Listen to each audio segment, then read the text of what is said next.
সকলোলৈ স্বাগতম জনাই জেছ নলেজ চেনেলটো আৰম্ভ কৰিব লৈছোঁ। আজি মই আত্মসহায়ক গোটৰ কেছবুক লিখাৰ বিষয়ে শিকাম। মই কেছবুকৰ ওপৰত দুটা ভিডিঅ' বনাম। আপোনালোকে মোৰ ভিডিঅ'কেইটা প্ৰথমৰ পৰা শেষলৈ চালে সকলোৱে নিজৰ নিজৰ গোটৰ কেছবুক লিখিব পাৰিব।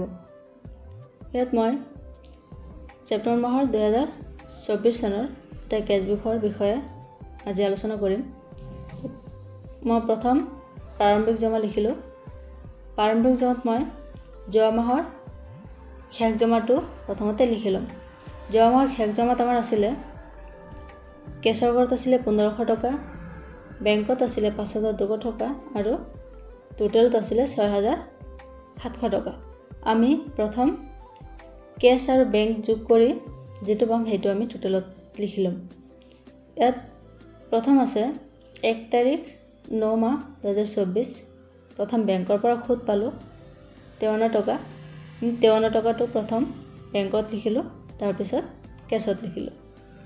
সদায় আপোনালোকে কেছবুক লিখোঁতে প্ৰথম কেছৰ ঘৰত লিখিব, যিকেইটা কেছত লিখিব লাগে, আৰু যিখিনি বেংকত লিখিব লাগে সেইখিনি বেংকত লিখিব, আৰু লগতে যিখিনি কেছ আৰু বেংকত লিখিব সেইখিনি আপোনালোকে টোটেলত লিখি যাব। এটা সংখ্যা যদি এৰি দিয়ে তেতিয়াহ'লে আপোনালোকৰ কেছবুক লিখাটো ভুল হৈ যাব। মই প্ৰথমত সাপ্তাহিক হিচাপে কেছবুকত মই লিখিম। আত্মসহায়ক গোটত এক মাহত 4টা সভা হয় আৰু 4টা সভাত আমি যদি 10 গৰাকী মেম্বাৰ থাকে তেনেহ'লে আমি 25 টকাকৈ আমি লওঁ সঞ্চয়, কাৰণ প্ৰতিটো মেম্বাৰে আমাৰ বেছিভাগেই 100 টকাকৈ জমা কৰে। তো এক মাহত যদি আমি 4টা সভা পাতোঁ 4টা সভাত 25 টকাকৈ দিলে আমাৰ 100 টকা হয়। তো ইয়াত মোৰ আছে প্ৰথম মোৰ গোটত আছে 15 গৰাকী সদস্য। মই 2 তাৰিখ 9 2024 15 গৰাকী সদস্যৰ পৰা 25 টকাকৈ ল'লোঁ 375 টকা। তো মই 375 টকাটো প্ৰথম কেছত লিখিলোঁ, তাৰপিছত মই টোটেলত লিখিলোঁ।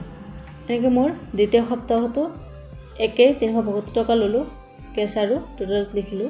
তাৰপিছত আছে 10/9/2024 বেংক জমা কৰিলোঁ। বেংক জমাত মই 1500 টকা প্ৰথম বেংকত লিখিলোঁ আৰু তাৰপিছত টোটেলত লিখিলোঁ। বেংক জমাটো যিহেতু আমি বেংকত কৰোঁ সেইটো কাৰণে আমি প্ৰথমতে বেংকৰ ঘৰত লিখিব লাগে। এতিয়াও আপোনালোকে যদি কেছত বহাই দিয়ে ভুল হ'ব, সদায় বেংকত বহাব। তাৰপিছত আছে 16/9/2024 তৃতীয় সপ্তাহ সঞ্চয় আগৰ দৰে ছেম কৰিলোঁ। যদি আপোনালোকে তৃতীয় সপ্তাহ বা দ্বিতীয় সপ্তাহত কোনোবা যদি মেম্বাৰ কম থাকে 25 টকাটো যদি কোনোবাই কম দিয়ে তেনেহ'লে সেইটো কম হিচাপতো লিখিব পাৰে। মোৰ ইয়াত সকলো দিয়াৰ কাৰণে পূৰাকৈ লিখি দিলোঁ।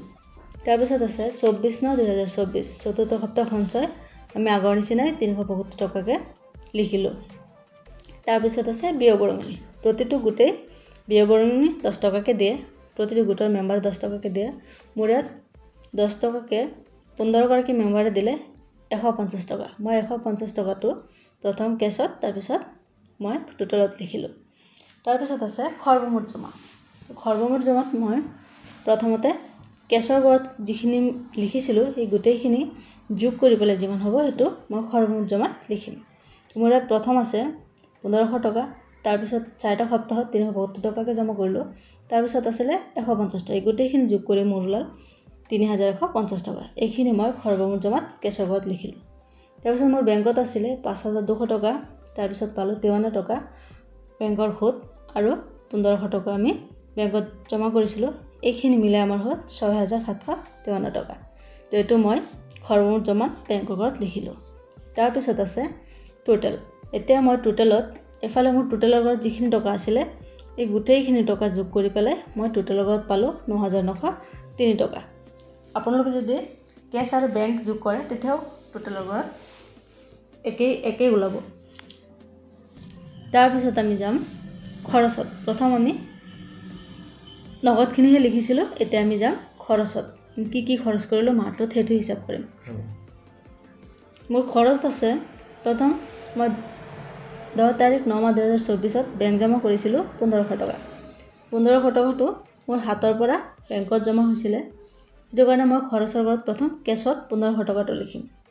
কেছত মই 1500 টকা লিখিলোঁ, তাৰপিছত টোটেলতো 1500 টকা লিখিলোঁ। এতিয়া আছে বেংক যাতায়াত খৰচ। আমি যিহেতু বেংকত টকাটো জমা কৰিব গৈছোঁ 100 টকাকৈ আমি যাতায়াত খৰচ কৰিছোঁ, সেইটো 100 টকা প্ৰথম কেছত লিখিলোঁ, তাৰপিছত সেই 100 টকাটো আকৌ টোটেলত লিখি দিলোঁ। তাৰপিছত আছে বেংক SMS চাৰ্জ। বেংকৰ পৰা SMS চাৰ্জ হওক বা চিভিল চাৰ্জ হওক বা যি চাৰ্জে হওক সেই চাৰ্জটো আপোনালোকে সদায় বেংকৰ পৰা চাৰ্জ কাটিলে বেংকৰ ঘৰতহে লিখিব। যদি আপোনালোকে কেছৰ ঘৰত লিখি দিয়ে তেনেহ'লে ভুল হ'ব। তো বেংকৰ ঘৰত মোৰ 17 টকা 70 পইচা কাটিছে চাৰ্জ। এতিয়া মই 17 টকা 70 পইচাটো আকৌ টোটেলৰ ঘৰত লিখি দিলোঁ। তাৰপিছত আছে 25/9/2024 বিয় সভাত বৰগুণে দিলোঁ আমি 100 টকা। 100 টকাটো আকৌ টোটেলত লিখি দিলোঁ। বিয় সভাত আমাৰ 150 টকা উঠিছিলে, তাৰ পৰা 50 টকাটো আমি গোটত জমা ৰাখি থলোঁ আৰু 100 টকাটো জমা দি দিলোঁ বিয় সভাত। তাৰপিছত আছে আমাৰ আকৌ আহি যাব লাগিব সৰ্বমুঠ জমা। এতিয়া সৰ্বমুঠ জমাটো আমি প্ৰথম নগদৰ ঘৰত যিটো লিখিছিলোঁ সেইটোৱে আমাৰ আকৌ খৰচৰ ঘৰত আহি যাব। তাতে আছিল আমাৰ প্ৰথম 3150 টকা কেছত, 6753 টকা আছিলে বেংকত আৰু 9903 টকা আছিলে টোটেলত। এতিয়া আমি লিখিম মুঠ জমা। মুঠ জমাটো হ'ব আমাৰ খৰচৰ ঘৰত প্ৰথম বেংকত জমা কৰিছিলোঁ 1500 টকা আৰু যাতায়াত খৰচ 100 টকা আৰু বিয় বৰগুণ 100 টকা। এই তিনিটা মিলি আমাৰ হ'ল 1700 টকা। এই তিনিটা যোগ কৰি 1700 টকা মই মুঠ জমাত লিখিলোঁ। তাৰপিছত বেংকৰ ঘৰত আছিলে 17 টকা 70 পইচা। এই 17 টকা 70 পইচাটো মই আকৌ বেংকৰ ঘৰত লিখি দিলোঁ। এতিয়া হ'ব টোটেলৰ ঘৰত 1500 টকা আৰু ইফালে আছিলে 102 টকা আৰু ইফালে 17 টকা 70 পইচাটো যোগ কৰি পালোঁ 1717 টকা 70 পইচা। এতিয়া আমি প্ৰথম সৰ্বমুঠ জমাৰ কেছৰ পৰা আমি মুঠ জমাটো মাইনাছ কৰিম। তাৰপিছত যিটো হ'ব সেইটো আমি শেষ জমাত লিখিম। তো প্ৰথম মই ইয়াত মোৰ আছিলে কেছৰ ঘৰত 3150 টকা সৰ্বমুঠ জমাত। তো 3150 টকাৰ পৰা মই 1700 টকা মই মাইনাছ কৰিলোঁ, পালোঁ 1450 টকা। তাৰপিছত আছে একেদৰে বেংকৰ পৰা মই আকৌ সৰ্বমুঠ জমাটো মাইনাছ কৰিলোঁ মুঠ জমা। এতিয়া মই আকৌ যিটো পালোঁ সেইটো বেংকৰ শেষ জমাত লিখি দিলোঁ। ইয়াত মোৰ 6753 টকা আছিলে, তাৰ পৰা মাইনাছ কৰিলোঁ 17 টকা 70 পইচা। এতিয়া মই পালোঁ 6735 টকা 30 পইচা। এইটো মই শেষ জমাত বেংকৰ ঘৰত লিখিলোঁ। তাৰপিছত আছে সৰ্বমুঠ জমাত টোটেলৰ ঘৰত আছে 9903 টকা। 9903 টকাৰ পৰা 1717 টকা মই মুঠ জমাৰ পৰা মাইনাছ কৰিলোঁ 1717 টকা 70 পইচা।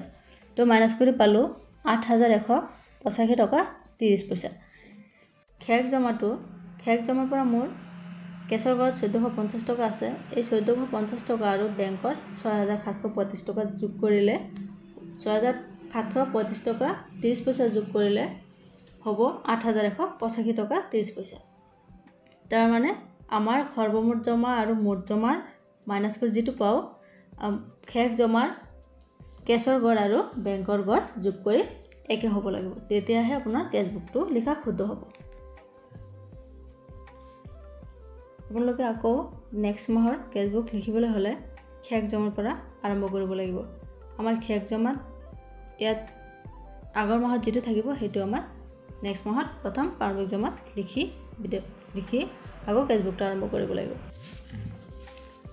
মই আকৌ নেক্সট মাহত কেছবুকৰ অন্য এটা ভিডিঅ' আপলোড কৰিম যাতে আপোনালোকৰ বুজাত সুবিধা হয়। আজিৰ ভিডিঅ'টো ইমানেই আছিলে। কিবা জানিবলগীয়া থাকিলে কমেণ্ট কৰিব।